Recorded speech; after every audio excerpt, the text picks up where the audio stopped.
USAID to be reduced about 290 foreign service officers and civil service. Thousands of USAID employees learned this week that they would be placed in administrative leave starting at 11:59 p.m. Friday amid slashes to the federal workforce.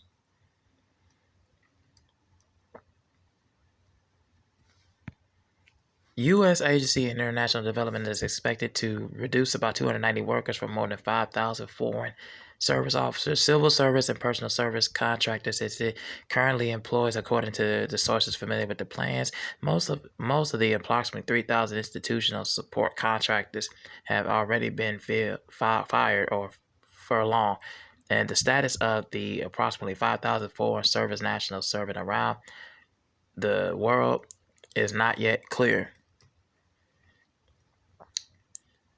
The Bureaus of Humanitarian Assistance and Global Health and Management are expected to retain the most staff members, but under the expected plan, only 12 people will be dedicated to the entire continent of Africa and 8 people of all of Asia.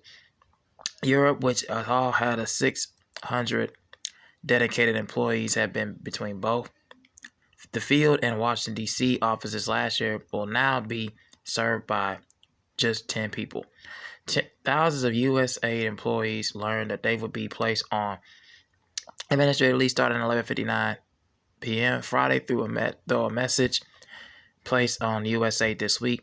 USAID personnel overseas were given 30 days to return to the United States and asked about additional guidance toward the USAID employees facing uncertainty. Secretary of State Marco Rubio said the actions were meant to be disruptive. We're not trying to disrupt people's personal lives, Rubio told reporters at the Santo Domingo on Thursday during the joint media availability with Dominican Republic President Luis Abinader. We're not trying to be punitive here.